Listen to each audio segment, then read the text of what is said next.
Depuis que Pluton a été rétrogradé au rang de planète naine, notre système solaire ne compte que 8 planètes. Mais peut-être qu'une neuvième se cacherait aux confins de notre système, l'hypothétique planète 9.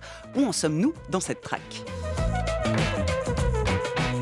Depuis 10 ans, cette hypothèse enflamme les imaginaires. Aussi appelée planète X, elle serait la 5e plus grosse planète du système solaire, située sur une orbite très lointaine, bien au-delà de Neptune, et ferait le tour du Soleil en 20 000 ans. Elle expliquerait les trajectoires inhabituelles et la configuration de certains objets transneptuniens. Une décennie plus tard, nous ne l'avons toujours pas débusquée. Si tant est qu'elle existe, où et comment la chasser ? Et si elle n'existe pas, que nous apprend cette controverse de la méthode scientifique ? Quoi de neuf sur la planète 9 ? Alessandro Morbidelli, bonjour. Bonjour. Vous êtes théoricien dynamicien du système solaire, professeur au Collège de France. Nous sommes en ligne également avec Jean-Marc Petit, bonjour. Bonjour. Vous êtes théoricien dynamicien et observateur du système solaire, directeur de recherche CNRS à l'Observatoire de Besançon. Merci à vous deux d'avoir accepté notre invitation, ici en direct dans nos studios à France Culture. Et puis merci à vous qui nous écoutez en direct ou à toute heure en podcast. N'hésitez pas à vous abonner à notre fil podcast sur l'appli Radio France. N'hésitez pas non plus à nous suivre sur Blue Sky. Tous les jours, nous postons pour vous toutes nos sources, c'est à retrouver sur notre compte @ScienceCQFD. Alors pourquoi la planète X est-elle une arlésienne de l'astrophysique ? Pourquoi la découvrir serait important ? Nous sommes ensemble une heure pour répondre à ces questions. Mais d'abord, comment l'existence de l'hypothétique planète 9 a-t-elle été soulevée ? C'est notre archive du jour. Bien au-delà de la Terre, loin, très loin du Soleil, au-delà de Neptune et de ce que l'on appelle la ceinture d'astéroïdes de Kuiper, les astronomes américains ont observé un comportement étonnant. À plus de 4 milliards de kilomètres du Soleil, la trajectoire d'un grand nombre d'astéroïdes semble se dessiner autour d'un autre objet que le Soleil. À grand renfort de calculs informatiques, ils viennent de détecter, ici en jaune, l'orbite de ce qui pourrait être une 9e planète. Cette 9e planète existe-t-elle vraiment ? Sans l'avoir observée, on ne peut pas encore l'affirmer. Les probabilités donnent plus de 99 chances sur 100. Il y a plus de 150 ans, dans les mêmes circonstances, l'astronome français Urbain Le Verrier, grâce à des calculs mathématiques, découvrait la 8e planète, Neptune. Voilà un extrait de l'émission Grand Soir 3 sur France 3 le 20 janvier 2016. Alessandro Morbidelli, que vous inspire cette archive ? C'est un retour aux sources, un retour en arrière, c'est presque 10 ans. Oui, c'est les débuts d'une longue aventure. On cherche toujours, la planète n'a toujours pas été détectée. On connaît plus d'objets distants, donc certains confirment qu'il y a une anomalie orbitale dans les systèmes solaires externes, certains semblent indiquer le contraire. Donc le débat est plein ouvert. La grosse nouveauté est qu'on a maintenant un nouveau télescope, le télescope Vera-Rubin, qui va commencer à traquer, à observer tout le ciel de façon très régulière. Et on pense que cet observatoire va compléter le recensement des objets distants et donc confirmer ou infirmer qu'il y a effectivement une anomalie expliquée par une planète. Voilà, et pour tout comprendre et tout connaître de cet observatoire, le Vera Rubin, je vous invite à podcaster notre épisode Vera Rubin verra plus loin. Mais je voudrais votre écoute, vous aussi, Jean-Marc Petit. Quel commentaire sur cette archive ? Comme disait Alessandro, oui, c'est un retour en arrière. C'était très intéressant. Bon, il y avait un côté un petit peu, comment dire, scoop pour montrer un truc. Bon, comme on l'a pu le voir, depuis 10 ans, on cherche.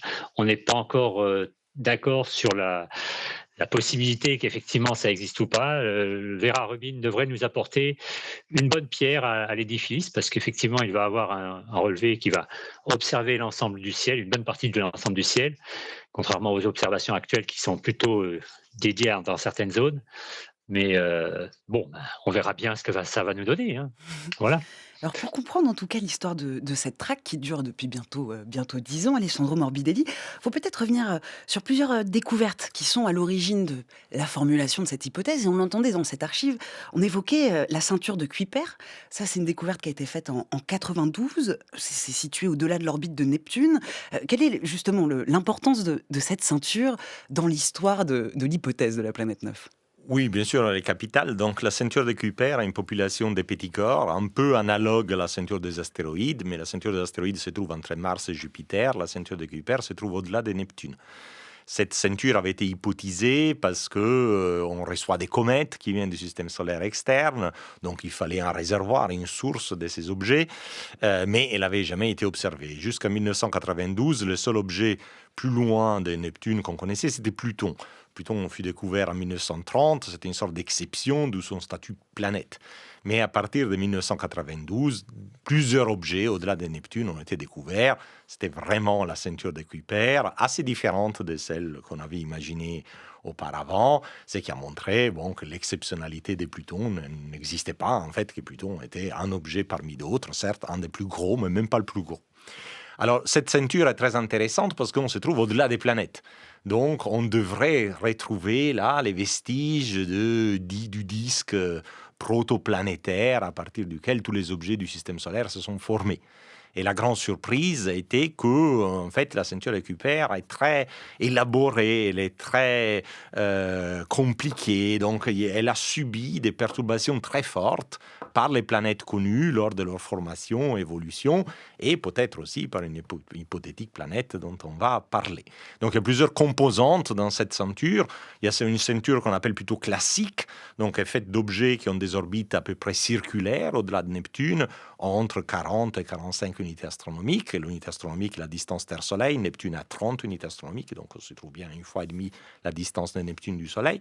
Mais après, au-delà, on a des objets qui ont des orbites très allongées, très elliptiques. Donc ils passent à peu près proche de l'orbite de Neptune au périhélie, au point le plus proche du Soleil, mais ils peuvent aller très très loin à l'aphélie, plusieurs centaines, voire des milliers d'unités astronomiques. Et c'est ceux-là qui nous révèle qu'il y a peut-être un perturbateur extérieur dans cette hypothétique planète 9 dont on va parler. Alors ce perturbateur extérieur, cette hypothétique planète 9, Jean-Marc Petit, à quoi ressemblerait cette planète? On va revenir évidemment sur les conditions de formulation de cette hypothèse, mais déjà, quel est ce monde? Bah, a priori, dans les hypothèses qui sont avancées à l'heure actuelle, c'est une planète qui est un petit peu une géante de glace comme nous avons Uranus ou Neptune, qui sont des planètes assez grosses. Donc, les hypothèses tablent sur une dizaine de fois la masse de la Terre. Donc, ils seront entourés effectivement d'un nuage de gaz, mais très, très lourd, beaucoup plus lourd que ce qu'on a sur Terre, hein. Ça serait plutôt comme on a Uranus ou Neptune, quoi, des géantes de glace. Mais le fait est qu'elle est extrêmement loin, donc dans un endroit encore plus froid, si c'est possible, que ne l'est la zone où orbitent Uranus et Neptune. Voilà, alors après, savoir ce qu'il y a dedans, si elle est d'origine, elle a été formée en même temps que les autres planètes dans le système solaire, elle devrait avoir des compositions analogues à celles que l'on peut trouver sur Neptune, par exemple, ou Uranus. Si pour une raison X ou Y, c'est une capture d'une autre étoile dans les phases initiales, bah, à ce moment-là, elle pourrait avoir des compositions un peu différentes. Là, c'est des hypothèses très osées, quoi, je dirais. Voilà. Alessandro Morbidelli, voilà pour la taille, son hypothétique composition. On peut peut-être aussi décrire son étrange orbite. Oui, voilà, parce que l'anomalie qu'on observe dans les systèmes solaires est que ces objets qui ont des orbites très elliptiques, si on prend les sous-ensembles des objets qui, au périhélie, ne passent pas très proches de Neptune, donc ne sont pas fortement perturbés par Neptune, mais on s'aperçoit que ces orbites ont toutes la même orientation dans l'espace. Et ça, c'est bizarre parce que les orbites ne restent pas fixes dans l'espace. Elles tournent autour du Soleil, un mouvement qu'on appelle le mouvement des précessions. Et donc, à cause de ces précessions, même si initialement les orbites étaient pour une raison X, Y, toutes orientées de la même direction, elles devraient s'éparpiller sur l'âge du système solaire et prendre en fait toutes les directions possibles. Or, on observe que les objets majoritairement ont une direction privilégiée.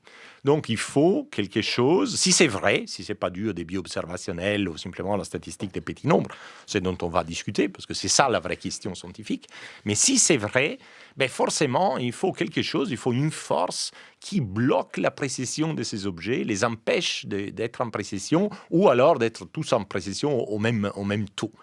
Et cette perturbation ne peut être qu'une planète. Bon, il y a eu d'autres hypothèses avancées, mais sont beaucoup plus compliquées qu'une simple planète. Donc cette planète, on peut essayer de la caractériser son orbite.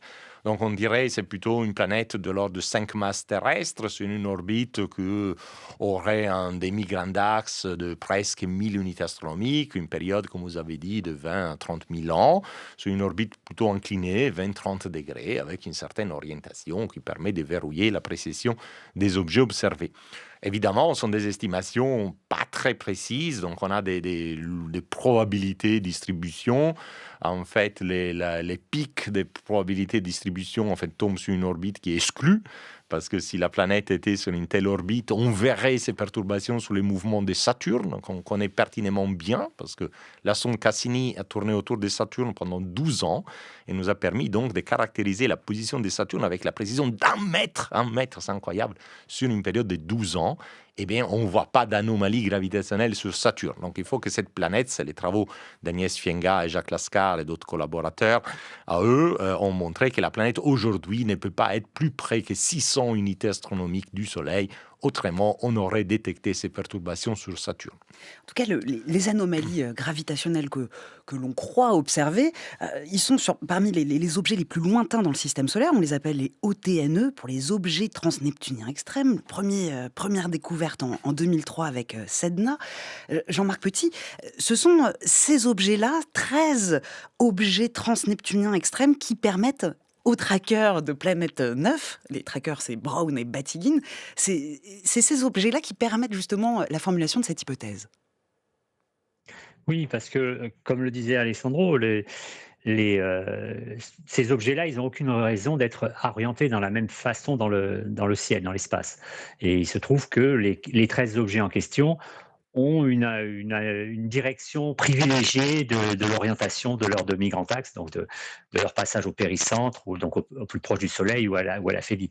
Et donc, le fait qu'il y ait ça, alors que ce sont des objets qui devraient tourner éventuellement, s'il n'y a pas de planète, devraient tourner autour, enfin, leur orientation devrait tourner à des taux différents d'une planète à l'autre, enfin, d'un astéroïde à l'autre, excusez-moi, on devrait ne pas avoir d'orientation. Alors après, c'est là où intervient là ce que commençait à indiquer Alessandro, c'est le problème des biais observationnels. C'est Mmh. qu'on observe un ensemble relativement restreint d'objets, on les observe, tout cela ont été observés depuis le sol, avec un nombre de télescopes relativement réduit, et qui ont tous les mêmes conditions générales d'observation. Donc en fait, si on les regarde, on va s'apercevoir qu'ils vont être observés préférentiellement à telle époque dans l'année, des choses comme ça.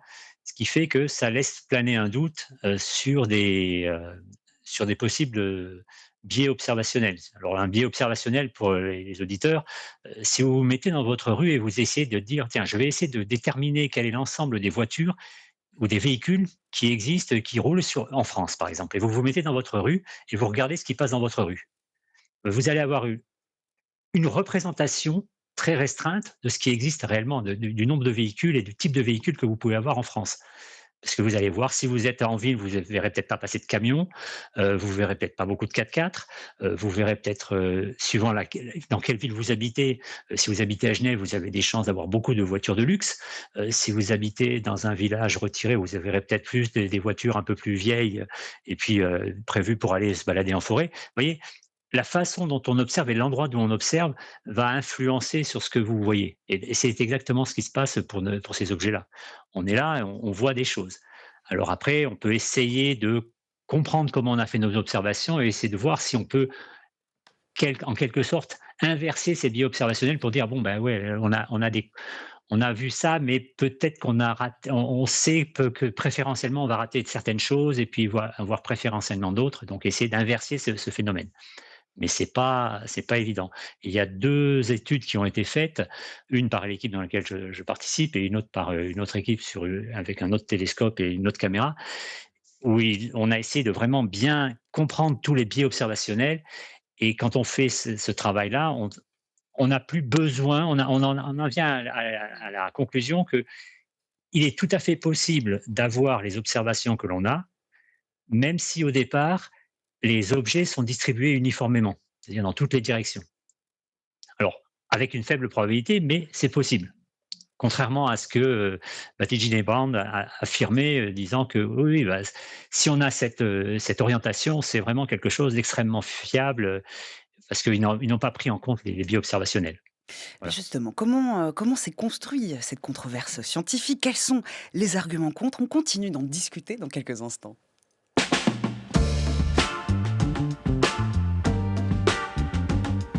France Culture, la science CQFD, Natacha Triou.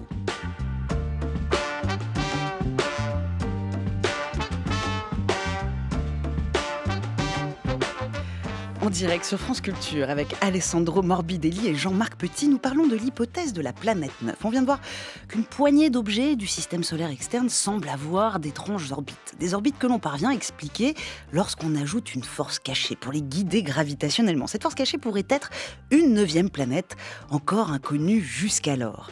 Alors, Alessandro Morbidelli, pourquoi ne l'avons-nous... On vient d'évoquer très rapidement ces biais observationnels également, mais pourquoi nous ne l'avons pas encore trouvée, cette 9e planète? C'est pas très Si tant étonnant est. qu'on n'ait pas trouvé la planète, même si elle existe, parce que comme je disais, elle peut pas être aujourd'hui plus près que 600 unités astronomiques, donc elle doit être plutôt vers l'aphélie de son orbite. Elle est trop loin. C'est pas étonnant, parce qu'un objet passe plus de temps à l'aphélie qu'au périhélie. La planète n'est pas énorme, on parle de 5 masses terrestres, donc on peut estimer quelle est sa luminosité dans les ciels, encore un peu à la louche, parce qu'on ne sait pas très bien son atmosphère, ses nuages, etc. Mais sa magnitude, donc sa brillance, serait de l'ordre de la magnitude absolue 24. Ça peut dire rien à beaucoup de monde, mais c'est à la limite de ce que les télescopes peuvent voir. En fait, les télescopes peuvent voir n'importe quel objet, même très très faible, pourvu qu'il fasse une pause très longue, comme avec nos appareils photo. Si on veut voir des objets très sombres, il faut faire des pauses très longues. Mais pour faire des pauses très longues, il faut du temps et il faut savoir où l'objet se trouve. Donc, si on ne sait pas très bien où l'objet se trouve, il faut regarder un peu partout dans les ciels. Donc, on ne peut pas s'attarder sur chaque morceau de ciel pendant très longtemps pour faire des pauses très très longues. Donc, ces surveys qui peuvent couvrir une grande quantité de ciel, forcément sont assez limités en magnitude. Et donc, voilà, ça peut avoir échappé. En plus, si la planète est à l'aphélie aujourd'hui, on a 600 unités astronomiques, elle se déplace dans les ciels très lentement.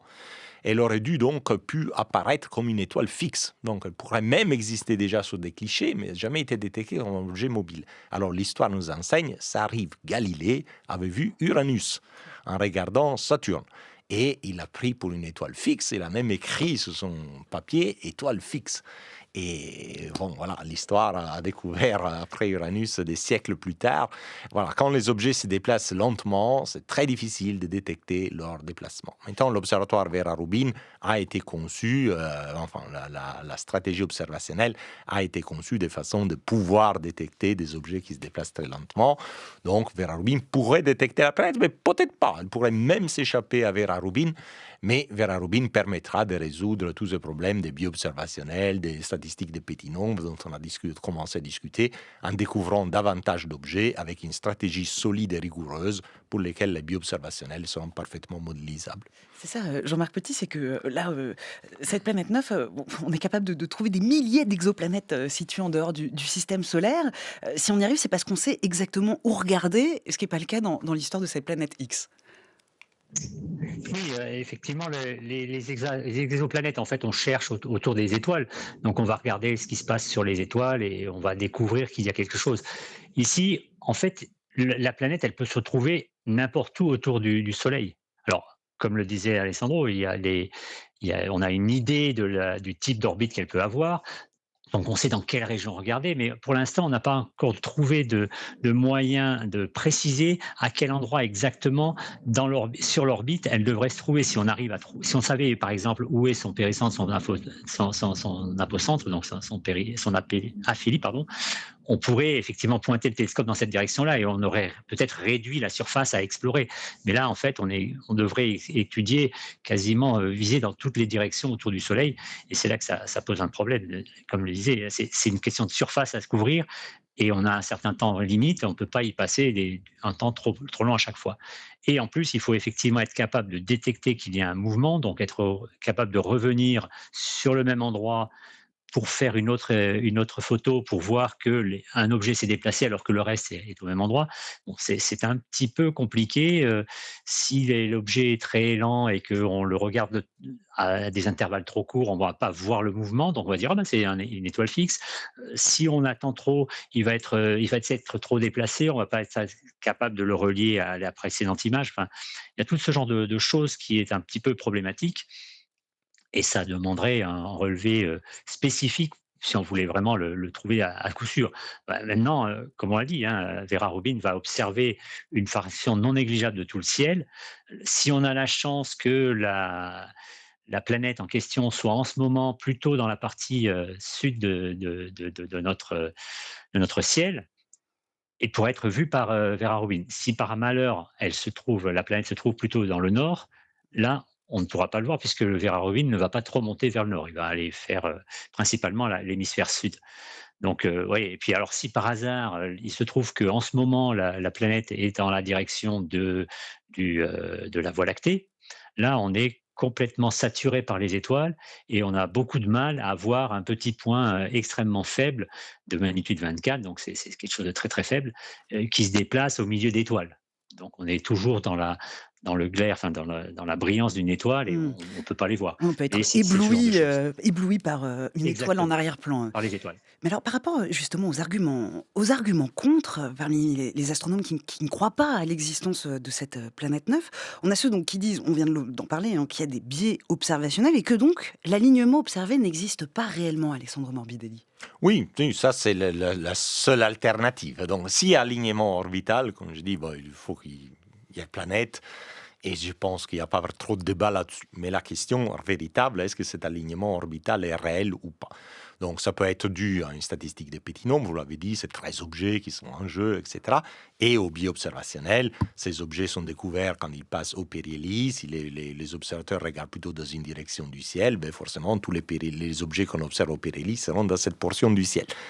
Alors, différents groupes ont essayé d'évaluer ces biais observationnels en obtenant des résultats différents. Donc, les groupes de Jean-Marc Petit, les groupes de Dark Energy Survey se sont basés sur leur propre survey et les quelques objets qu'ils ont découverts. Effectivement, c'est des surveys qui regardent dans des directions privilégiées, donc introduisent des forts biais. Mais ces ETNO ont été découverts dans une panoplie de surveys, certaines très différentes. Et par exemple, Mike Brown, qui est un grand observateur aussi, a essayé d'évaluer les biais avec une méthode à lui, et il a trouvé que oui, les biais ce ne sont pas très forts. Et on peut aussi se dire, s'il y avait des très forts biais, ces biais devraient exister pour toute catégorie d'objets. Or, on peut prendre la catégorie des objets qui ont aussi des orbites très elliptiques, mais eux, ils passent très près de Neptune. Donc, sont très fortement perturbés par Neptune, donc ils ne devraient pas avoir un alignement préférentiel, devraient être uniformément éparpillés dans les ciels. S'il y avait des biais observationnels très forts, même ces objets-là apparaîtraient dans la même direction du ciel. Or, quand on regarde leurs orbites, ils sont bien éparpillés partout. Donc, selon Mike Brown, ça c'est la preuve que les biais observationnels existent, mais ne peuvent pas être l'explication entière du processus. Et on l'a entendu Jean-Marc dire, oui, les biais observationnels permettrait, avec une faible probabilité, de dire que même si on voit un alignement orbital, en réalité, la distribution réelle est uniforme. Donc, on ne peut pas l'exclure. Je pense que c'est là le débat. On ne peut pas décider aujourd'hui qui a raison et qui a tort. On est en science, ce n'est pas une question d'opinion. Chacun apporte ses calculs, chacun fait ce qu'il peut. La situation est compliquée parce que justement, on n'a pas un observatoire qui a fait des observations avec une stratégie très rigoureuse et documentée, sauf les surveys de Jean-Marc Petit et son collègue Brett Gladman au Canada, mais qu'eux n'ont pas découvert beaucoup d'objets de ce type. On a découvert beaucoup d'objets d'autres catégories. Donc, il faut vraiment attendre ce fameux observatoire Vera Rubin pour arrêter cet argument dans un sens comme dans l'autre. Et là, je pense qu'on sera tous d'accord. C'est qu'en fait, il n'y a que, pour trancher le débat, il n'y a que l'observatoire Vera Rubin et plus de données, plus d'observations, Jean-Marc Petit. Absolument, la solution, c'est là, en espérant qu'on arrive effectivement à détecter un grand nombre, en multipliant par un facteur 10 le nombre d'objets transneptuniens extrêmes, ça résoudra toute la problématique. Alors, par contre, il y a une chose qu'il faut comprendre, c'est que la controverse porte plus sur le fait que l'on soit obligé ou pas de faire appel à une planète neuve que sur le fait qu'on croit ou pas, parce que comme le disait Alessandro, ce n'est pas une question d'opinion, que la planète neuve existe ou pas. Personnellement et avec mes collègues, on est finalement, on serait bien content qu'une planète neuve existe parce que ça pourrait expliquer d'autres petits problèmes que l'on a pour expliquer certains objets. Voilà.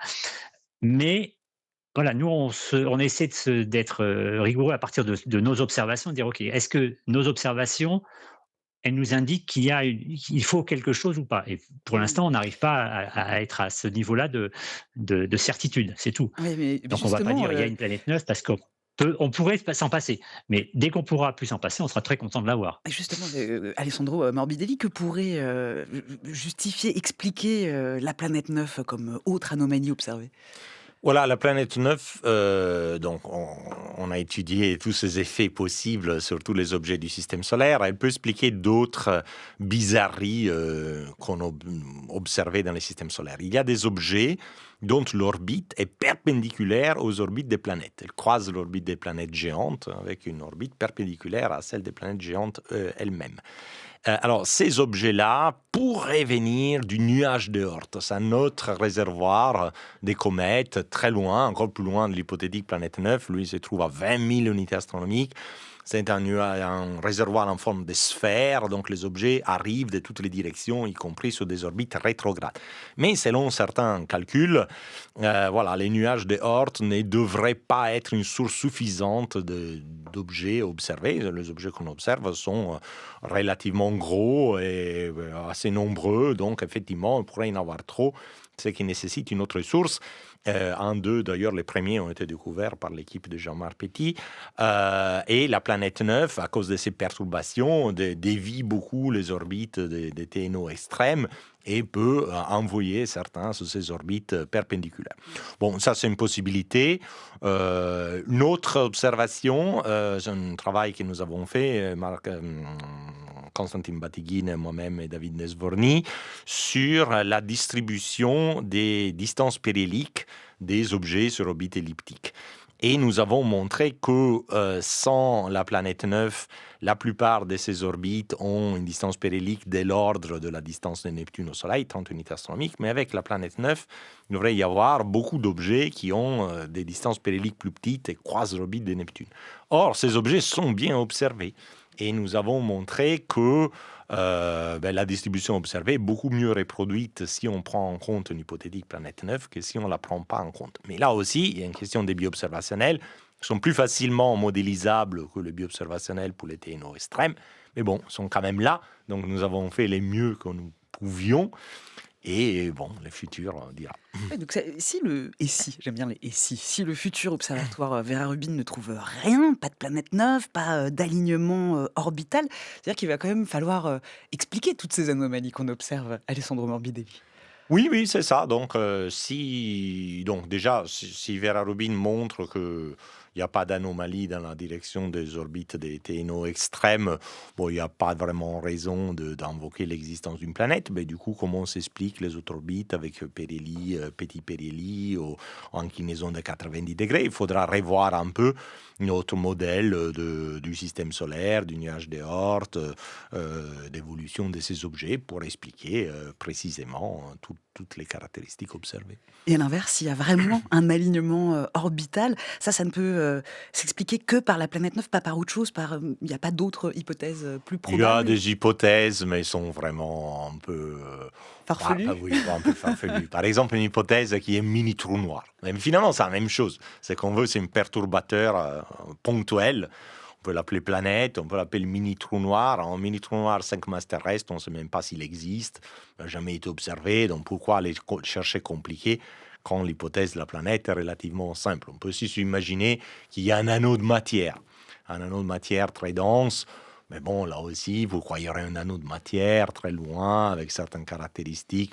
La planète, finalement, n'est pas si... L'existence d'une planète n'est pas une idée si folle que ça. Quand les planètes géantes se sont formées, sans doute, il y avait plusieurs planètes qui essayaient de se former. Et du coup, elles étaient trop. Elles étaient trop nombreuses. Et il faut, les planètes qui grandissent davantage vont se faire la place. Qu'est-ce qu'elles font? Vont éjecter les planètes qui sont un peu plus petites. Et ces planètes qui sont éjectées sont perturbées par les étoiles qui, à l'époque, sont relativement proches du Soleil parce que les étoiles se forment dans des amas.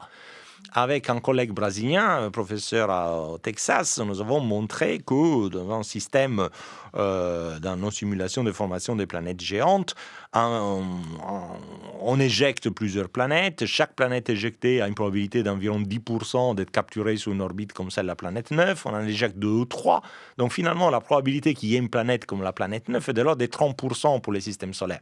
C'est trop faible pour dire qu'il doit y en avoir une, parce que c'est 30%, pas 100%, mais c'est quand même une probabilité relativement élevée. Donc s'il y a la découverte de la planète 9, on ne sera pas particulièrement surpris. Ce sera simplement la démonstration que la formation planétaire est un processus chaotique et violent, où certaines planètes se forment et d'autres, malheureusement c'est la loi du plus fort, sont éjectées.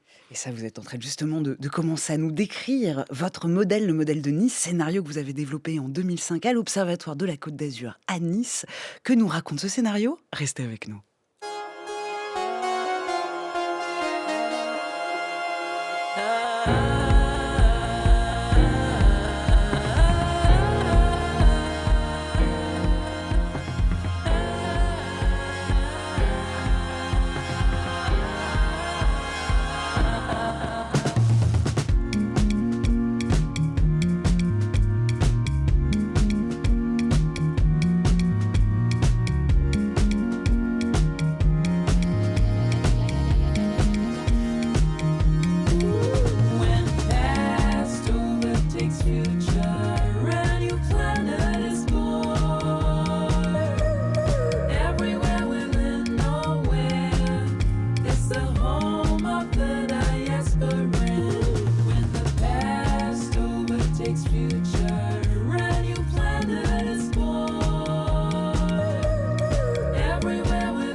A New Planet is Born de Music Oil en direct sur France Culture, car nous parlons de l'hypothétique planète 9 en compagnie de nos deux invités du jour, Alessandro Morbidelli, théoricien dynamicien du système solaire, professeur au Collège de France, et Jean-Marc Petit, théoricien dynamicien et observateur du système solaire, directeur de recherche CNRS à l'Observatoire de Besançon. On vient de voir qu'en 2016, le duo Batygin et Brown annonce avoir découvert le signe de l'influence gravitationnelle de cette planète 9 sur les orbites d'objets transneptuniens. Alessandro Morbidelli, prédire l'existence d'une planète avant de l'observer, ce ne serait pas la première fois que ça arriverait. C'est le cas de Neptune. Bien sûr, donc Neptune fut prédit par Leverrier et Adams en Angleterre indépendamment en observant des anomalies dans les mouvements d'Uranus. Donc c'était le XVIIIe siècle. Alors on peut se demander, mais comment c'est possible qu'au XVIIIe siècle, en faisant des calculs à la main, Leverrier a su prédire la position de Neptune au point de dire à un observateur légal, regarde là, il va y avoir une planète. Et effectivement, la planète fut découverte quelques jours après. Et nous, aujourd'hui, 3 siècles plus tard, avec tous les ordinateurs qu'on a, on ne sait toujours pas dire où est la planète 9. Alors, ce n'est pas notre faute, c'est la nature.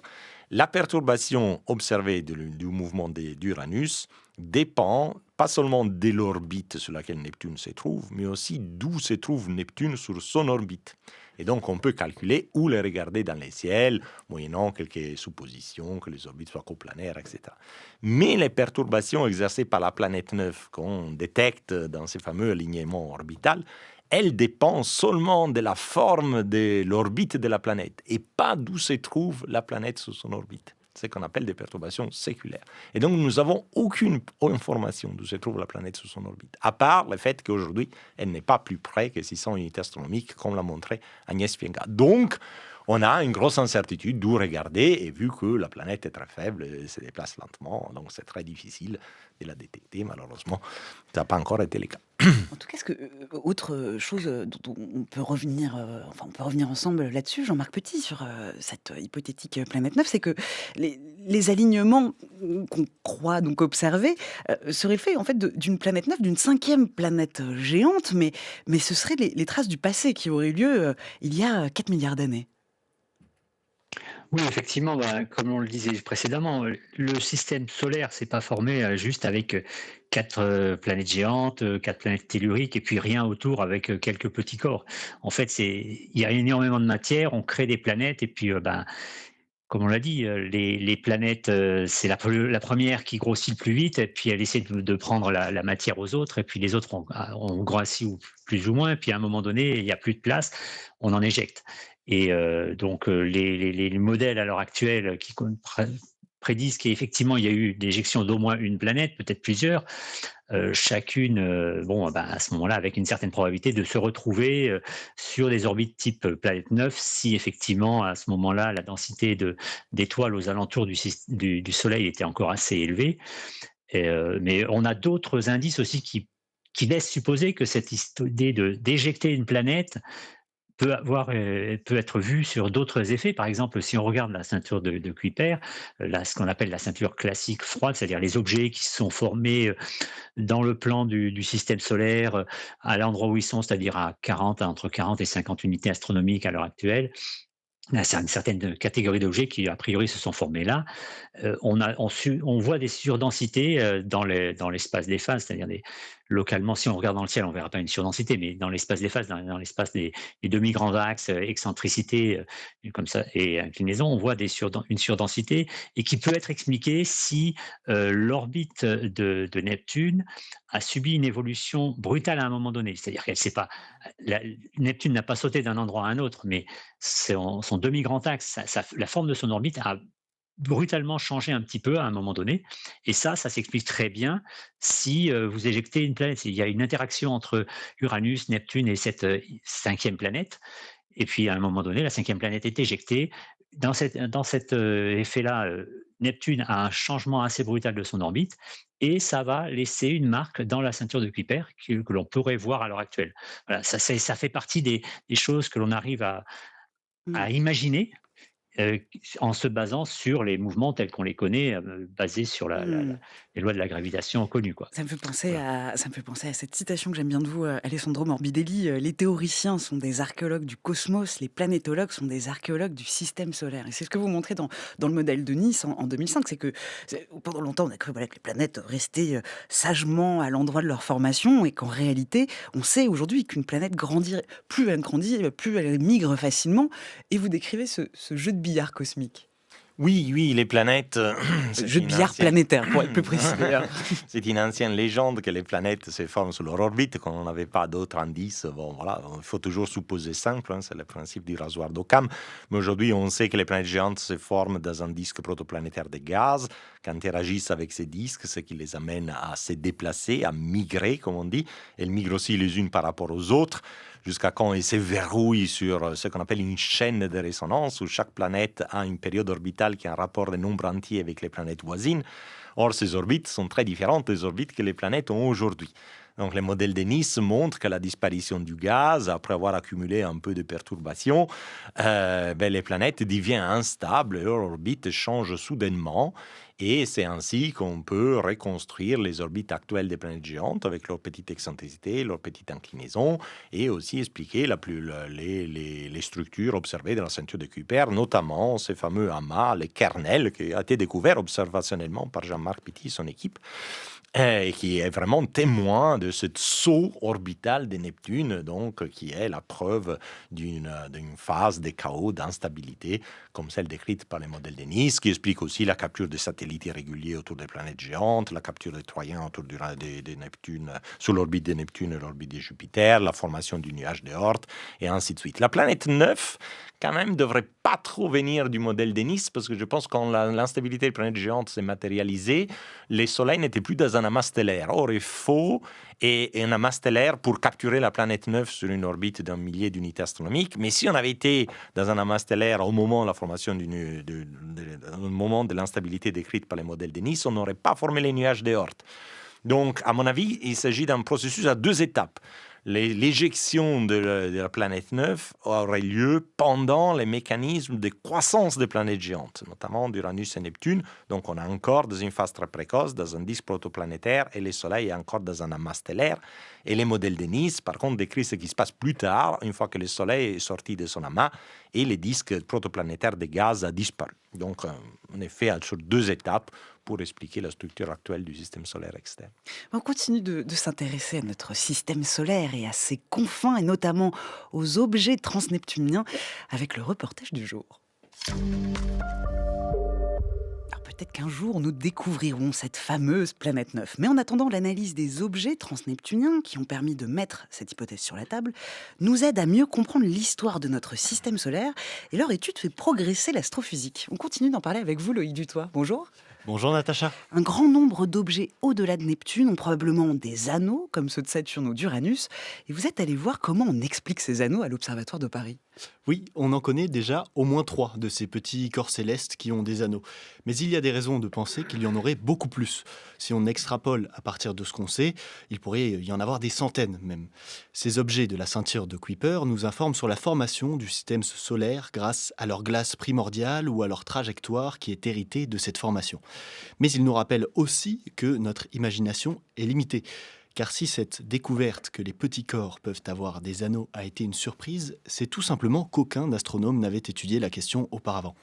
C'est ce que me racontait Bruno Sicardi, qui est professeur émérite à Sorbonne Université et au laboratoire Temps et Espace de l'Observatoire de Paris.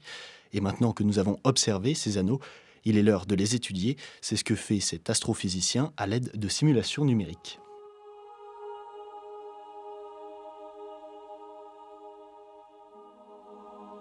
Ces anneaux se trouvent autour de petits corps. Il y a un qui s'appelle Chariclo, qui est entre Uranus et Saturne. Et on pense qu'il vient de la région transneptunienne. Donc il a été perturbé par les planètes géantes et actuellement il est relativement proche. Et en revanche, on a vu des corps beaucoup plus loin, c'est-à-dire Haumea et Quaoar, qui sont bien au-delà de la position actuelle de Pluton. On les a sous les yeux, ces corps-là. Est-ce que Oui, vous alors pourriez les décrire ? Je vous montre alors. Donc, Chariclo est un petit corps d'à peu près 250 km de diamètre, donc c'est une sorte de gros astéroïde, si on peut dire, qui est entouré d'un anneau assez dense, enfin de 2 anneaux dont l'un est assez dense. Haumea, c'est une sorte de cigare qui est quasiment aussi gros que Pluton, le long de sa taille maximale en tout cas, qui est entouré également d'un anneau. Ces objets sont trop petits dans le ciel pour qu'on puisse en faire des images directes, même avec des télescopes très puissants. Alors on les observe indirectement, en regardant comment ils éclipsent certaines étoiles plus lointaines lorsqu'ils passent devant. C'est ce qu'on appelle la technique des occultations stellaires. C'est elle qui a permis de détecter les anneaux. Ce qui s'est passé, c'est que lors de certaines observations, on a remarqué que la lumière de l'étoile diminuait juste avant et juste après le passage de l'objet transneptunien, comme si elle passait dans un brouillard. Et le seul moyen d'expliquer cela, c'est d'imaginer des anneaux autour de ces corps. On n'a pas énormément d'observations d'occultation, ça concerne peut-être une vingtaine de corps pour lesquels on a pu observer de telles occultations, et on a déjà 3 et probablement un 4e actuellement, corps entouré d'anneaux.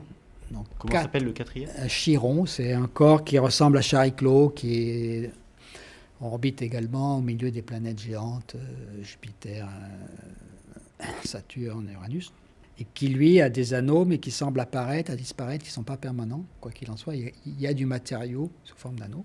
Et donc, c'est-à-dire si on a 4 anneaux sur une vingtaine de corps observés via les occultations stellaires, c'est une statistique très haute. Ça veut dire qu'on peut avoir 20... Ça veut dire que sur les milliers de corps qu'on connaît, transneptuniens, il y en a peut-être énormément qui ont des anneaux. Il y a plusieurs milliers qui sont connus actuellement, donc ça veut dire qu'il peut y avoir... D'ici à quelques années, lorsqu'on aura utilisé des occultations stellaires pour beaucoup de corps, on connaîtra beaucoup plus d'anneaux autour de ces corps qu'autour des planètes géantes. Donc ça va devenir, si vous voulez, la règle autour de ces corps, et les planètes géantes deviendront des exceptions, les 4 exceptions autour des planètes géantes. Donc il y a des mécanismes communs.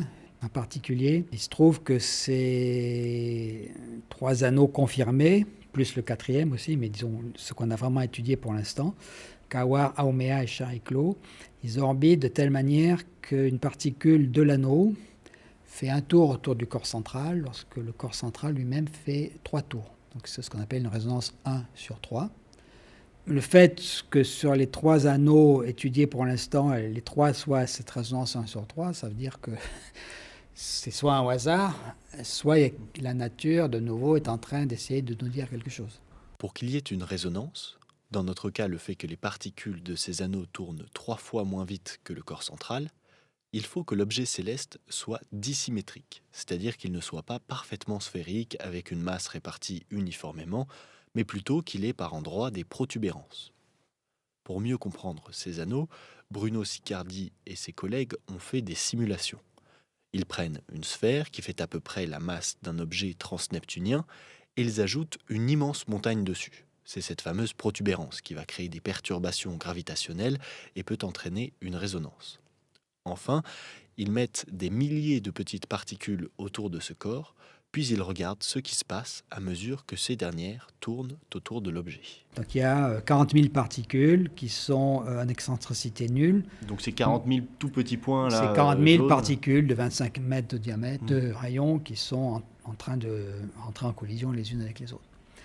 Et donc ces collisions ont tendance à étaler le système. C'est ce qui s'est passé, là c'est pris 80 ans après le début de la simulation, donc l'anneau s'est étalé et on pensait que l'étalement allait continuer et qu'il n'allait rien se passer en fait.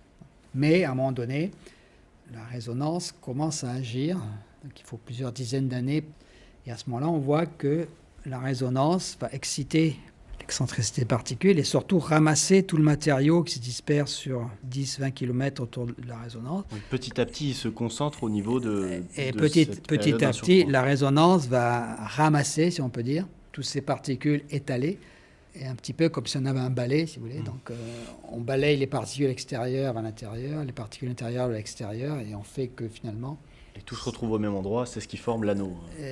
l'anneau dense qui va se confiner, ce qu'on appelle un confinement, qui va se confiner là où se trouve la résonance. Et ce qui était surprenant, ce qui nous a surpris, c'est qu'on pensait que l'inverse se produirait, à savoir que les collisions feraient que les particules s'échappent dans toutes les directions, vers l'extérieur, vers l'intérieur, et qu'on détruirait cet anneau. La suite de ces travaux, ce serait, j'imagine, d'aller détecter de nouveaux anneaux sur Oui, de alors, nouveaux objets transneptuniens. On a des programmes d'observation, on les prépare, on organise des campagnes d'observation, dans lesquelles d'ailleurs participent pas mal d'amateurs. En fait, on met plusieurs observateurs à différents endroits, et chaque observateur observe la disparition de l'étoile à des moments différents, et on reconstitue ensuite ce qui s'est passé. Et donc, parfois, il y a plus d'amateurs qui participent que de professionnels, parce que les professionnels, ils ont des gros télescopes, mais il n'y a pas énormément de gros télescopes dans le monde. Il y a quelques années, on a observé une occultation par un corps qui s'appelle MS4. Bon, il y a eu quelques observatoires professionnels assez gros, comme le Pays du Midi ou d'autres observatoires en Italie, mais le gros des troupes, c'était des amateurs chez eux ou qui ont voyagé quelques kilomètres ou quelques dizaines de kilomètres avec leur petit télescope. Donc là, la majorité des résultats qu'on a eus a été obtenue par des amateurs.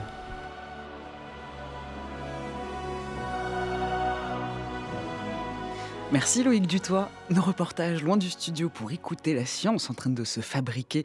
C'est notre collection La Science au Labo sur votre application préférée, l'appli Radio France bien sûr. Jean-Marc Petit, une réaction à l'écoute de ce reportage ? Oui, c'est effectivement une des choses intéressantes qui est apparue récemment, c'est cette histoire des anneaux autour de petits corps. Moi, il se trouve que j'ai fait ma thèse en 1985 sur les anneaux de Saturne. Donc, oui, à l'époque, on pensait les anneaux, il y en a autour de Saturne, on avait commencé à découvrir qu'il pouvait y en avoir aussi autour de Jupiter, plus ou moins épais, plus ou moins visibles. Voilà, mais on n'avait pas du tout imaginé qu'il puisse exister des choses pareilles autour de petits corps. Et là, on les voit, quoi, et c'est vraiment extraordinaire. Alors après, Bruno Siccardi laissait supposer qu'il pouvait y en avoir, si effectivement, pour l'instant, on a une statistique de 3 ou 4 sur une vingtaine d'objets qui ont pu être observés par occultation stellaire. Donc ça fait une fraction non négligeable de 20%. C'est bien. Est-ce que c'est représentatif de ce qui pourrait se passer à toutes les tailles? Ça, c'est une autre question. Est-ce que quand les objets deviennent très petits, est-ce qu'ils sont encore capables d'avoir un anneau et de le préserver? Ça, c'est autre chose, hein, parce qu'il faudrait déjà se poser la question de d'où viennent ces particules qui qui se sont mises en rotation autour de l'objet. Est-ce que c'est le résultat d'un impact sur l'objet lui-même, sur Chariclo par exemple? Il y a eu un impact, des particules ont été éjectées, elles ont commencé à tourner autour, et puis après, avec le mécanisme décrit par Bruno Sicardi, elles se focalisent dans la résonance 3,1. Mmh. Très bien. Ça, c'est OK, mais est-ce que ça peut être valable sur des plus petits corps? Après, on a à contrario, si vous avez un plus gros corps qui est parfaitement sphérique, comme il le disait, il y aura plus de résonance, donc on n'aura pas la possibilité de les capturer. Par exemple, pour Haoméa, c'est très bien parce que lui, il est allongé, c'est un cigare, donc là, il a vraiment une forme dissymétrique qui lui permet de générer cette résonance. Je Parce que l'effet mécanisme de confinement autour des planètes comme Saturne, c'est des satellites qui sont autour. Et là, on n'en a pas à disposition, pas forcément à disposition. je reviens sur les résonances orbitales de nos objets, transneptuniens et sur l'hypothèse, de la planète 9. Alessandro Morbidelli on arrive vers la fin de cette discussion. Mais finalement, découvrir, la planète 9, qu'est-ce que ça changerait? Finalement, ça bousculerait pas tant que ça notre compréhension du système solaire et de sa formation? Oui, c'est ça. En fait, bon, ça serait une grande Tout ça pour ça. satisfaction, hein. On va compléter un peu notre connaissance empirique du système. Donc, c'est évidemment très satisfaisant. Les planètes, bon, c'est un événement, ça serait un événement historique. Et comme j'ai dit tout à l'heure, c'est pas si surprenant que ça. Ce serait simplement la preuve que les planètes, quand elles se forment, tendent à être nombreuses, tendent à se faire la place, tendent à s'éjecter mutuellement. Donc une vision assez dynamique, chaotique, un peu violente de la formation planétaire. Et du coup, bon, comme celle que nous produisons dans nos modèles. Mais et du coup, ce serait la preuve de cela, parce qu'il y a aussi d'autres théories où les planètes grandissent de façon isolée, en accrétant seulement des poussières, sans trop interagir avec les autres. Et donc, au début, il y aurait 8 protoplanètes qui accrètent des poussières pour devenir 8 planètes à la fin. Mais voilà, donc la planète 9 nous permettra de trancher aussi ce débat. Et vous, à vos yeux, enfin, les arguments en faveur de l'existence d'une neuvième planète sont-ils, convaincants? Comme je disais, on ne peut pas trancher à l'heure actuelle. Mmh. On est des scientifiques, c'est de la science, c'est pas de l'opinion. Donc, il est absolument vrai, comme l'a dit Jean-Marc Petit, que entre biobservationnel, mar modélisé et statistique des petits nombres, il y a une possibilité non nulle que ce qu'on voit est simplement apparent et pas réel. Et donc, là, il n'y a pas de raison d'invoquer une planète neuve. Il lui faudra plus d'observations pour trancher, pour être d'accord. En science, à la fin, on est tous d'accord. Une fois qu'il y a suffisamment de preuves scientifiques apportées. Mon sentiment est que les indications pour que la planète existe sont un peu plus fortes que les indications qu'il n'y a rien à voir circuler, il n'y a rien à expliquer. Mais j'admets que je pourrais me tromper à l'heure actuelle avec les données à disposition. Voilà, dans quelques secondes, on retrouve la chronique d'Alexandra Delbo et on attendra donc les résultats de ce fameux télescope, l'observatoire Vera Rubin, qui devrait découvrir entre 10 et 40 000 objets transneptuniens pour peut-être trancher ce débat. Merci à vous deux. Tout de suite, on quitte les profondeurs de notre système solaire pour les profondeurs océaniques, direction les sources hydrothermales avec la chronique Avec Science.